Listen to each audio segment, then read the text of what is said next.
Hello everyone. कैसे हैं आप सभी। और मुझे लगता है कि अब पढ़ाई बहुत अच्छे से चल रही होगी क्योंकि सभी को पता है कि एलटी ग्रेड की एग्ज़ाम डेट आ चुकी है। जो बाकी विषय बचे थे 8 विषय उनकी एग्ज़ाम डेट आ गई है फ्रेंड्स। और केवल एक सब्जेक्ट की नहीं आई है, कंप्यूटर की। उसके लिए भी बोला गया है कि बहुत जल्द कंप्यूटर की भी आ जाएगी एग्ज़ाम डेट। और अब मोटिवेशन की ज़रूरत है ही नहीं। एक होता है ना कि एग्ज़ाम डेट आ जाती है तो अपने आप स्टडी स्टार्ट हो जाती है और आप लोग को अपने से लग रहा होगा कि ये मुझे पढ़ना है क्योंकि हमारे सब्जेक्ट की भी एग्ज़ाम डेट आ गई है। और जैसा कि लगभग 8 सब्जेक्ट की एग्ज़ाम डेट आई है। और जिसको नहीं पता है उसको मैं बता देती हूँ कि 8 सब्जेक्ट की एग्ज़ाम डेट आई है, जो कि सामाजिक विज्ञान मतलब एसएसटी, बायोलॉजी के 17 जनवरी डेट है। फिर उसके बाद में इंग्लिश है, शारीरिक शिक्षा फिजिकल एजुकेशन, इन दोनों के सब्जेक्ट की 18 जनवरी को डेट है। फिर उसके बाद में उर्दू है, संगीत है और कला है। ऐसे 8 विषय, ऐसे करके 8 विषय की 24 से 25 जनवरी तक एग्ज़ाम डेट आई हुई है, बस कंप्यूटर को छोड़ के। कंप्यूटर का अभी नहीं आया है और उसके लिए बताया गया है कि अभी आएगा। और फ्रेंड्स 6 विषय की एग्ज़ाम डेट दिसंबर में पहले ही बता दी गई थी कि दिसंबर में होगी, जो कि 6 दिसंबर, 7 दिसंबर और 21 दिसंबर इन डेट्स में है। और बाद बाकी सब्जेक्ट की एग्ज़ाम डेट जनवरी में आ चुकी है। तो अब अपनी अपनी पढ़ाई में लग जाइए अपने सब्जेक्ट के हिसाब से, क्योंकि हमें जीएस भी कवर करना है प्लस साथ में सब्जेक्ट भी कवर करना है। और ये लोक सेवा आयोग का एग्ज़ाम है, इसको हल्के में बिल्कुल मत लीजिए। कंपटीशन बहुत हाई जाएगा, इस चीज़ का विशेष ध्यान रखिए क्योंकि भीड़ बहुत ज़्यादा है, बहुत फॉर्म पड़े हुए हैं, तो बिल्कुल कंपटीशन भी हाई ही होगा। और पर जो जम के कंसिस्टेंसी के साथ अभी तक पढ़ रहा होगा और जिसने पढ़ाई की होगी और बराबर करता रहेगा, अभी भी ढिलाई नहीं करेगा। जो अभी तक ढिलाई किए हुए थे कि अभी हमारी सब्जेक्ट की एग्ज़ाम डेट नहीं आई है, हालांकि थोड़ा सा हमें भी लग रहा था कि अभी एग्ज़ाम डेट नहीं आई है, तो हम भी घर चले गए और उसमें लापरवाही की थोड़ी सी। लेकिन अब बस प्रॉपर अपनी पढ़ाई पे ही ध्यान देना है फ्रेंड्स।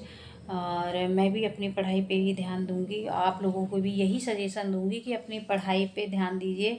आप शादी ब्याह कहीं आना जाना बिल्कुल छोड़ दीजिए, पार्टी करना बिल्कुल छोड़ दीजिए। यही 2 महीने की बस हमारी मेहनत है, तपस्या है, चाहे जो कह लो, जिसमें हमें अपना बेस्ट देना है। और फ्रेंड्स जैसा कि पता ही है कि इसमें माइनस मार्किंग भी है, 1/3 माइनस मार्किंग है कि जब क्वेश्चन बहुत अच्छे से आता रहेगा तभी क्या कहते हैं आप टिक करना है। और उसके लिए अच्छे से पढ़ाई करनी पड़ेगी, एक एक टॉपिक पे, एक एक यूनिट, एक एक टॉपिक पे बहुत अच्छे से। जब हमारी पकड़ होगी तब जाके क्वेश्चन अच्छे से बनेंगे। और साथ में प्रैक्टिस भी करनी है, प्रैक्टिस भी करनी है कि ऐसा नहीं है कि केवल थ्योरी हम लोग पढ़े जा रहे हैं, थ्योरी पढ़े जा रहे हैं और प्रैक्टिस नहीं की। अगर प्रैक्टिस नहीं की तो क्वेश्चन एग्ज़ाम में नहीं बनेंगे।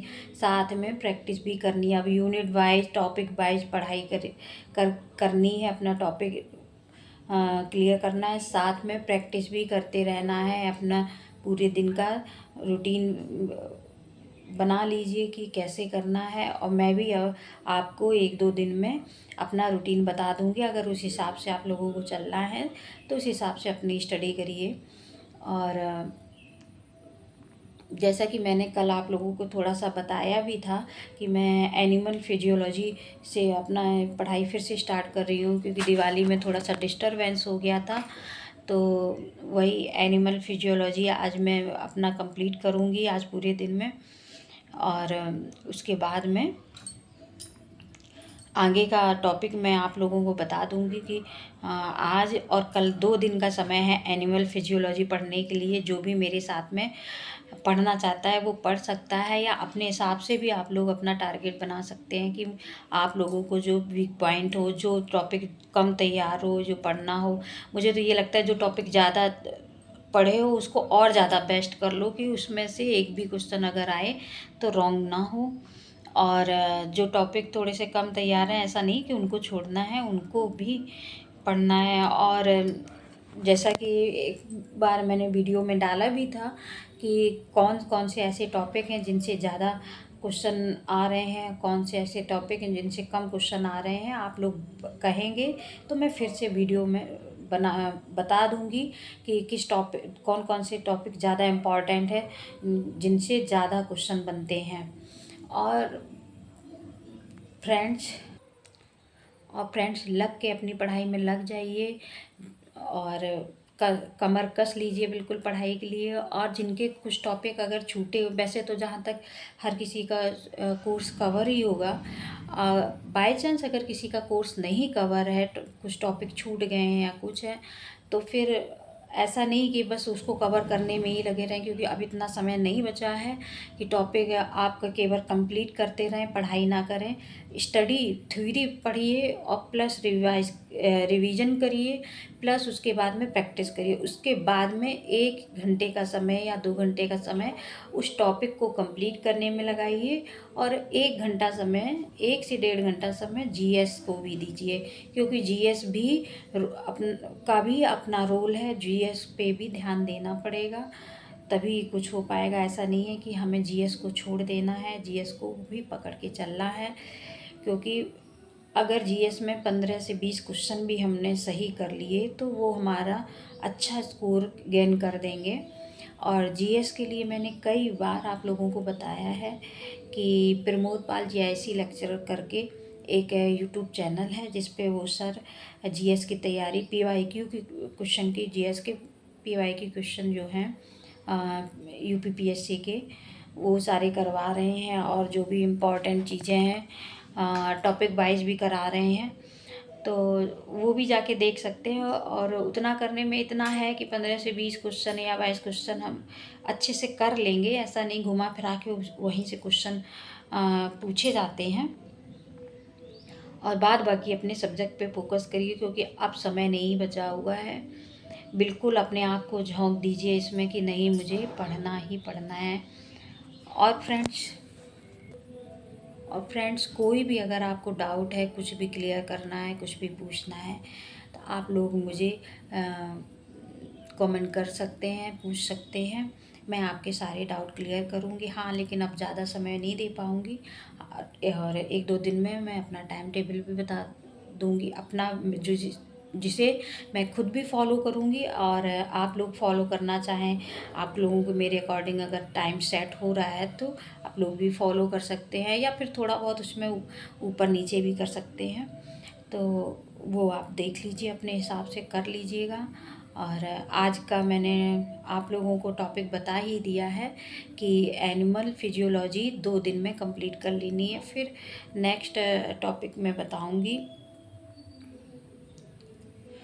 वो आप लोगों फिर करिएगा, क्योंकि पढ़ते भी रहना है, रिवीजन भी करना है, साथ में अगर जो टॉपिक कंप्लीट नहीं है वो भी कंप्लीट करना है, और जीएस को भी साथ में लेके चलना है। क्योंकि सभी लोग जानते हैं माइनस मार्किंग है, तो इसलिए ये नहीं है कि हमने तुक्का लगा दिया तो कंप्लीट हो जाएगा।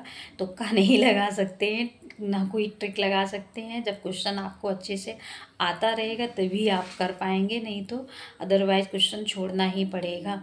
और कंपटीशन बहुत हाई है, सभी लोग जानते हैं। लोग पता नहीं कब 3-3 4-4 साल से लगे हुए हैं, स्टडी कर रहे हैं, तो सोच लीजिए उनकी पढ़ाई कहाँ पर होगी। इसलिए बहुत ध्यान से पढ़ाई करनी है, बस अपने पढ़ाई में मन लगा लीजिए।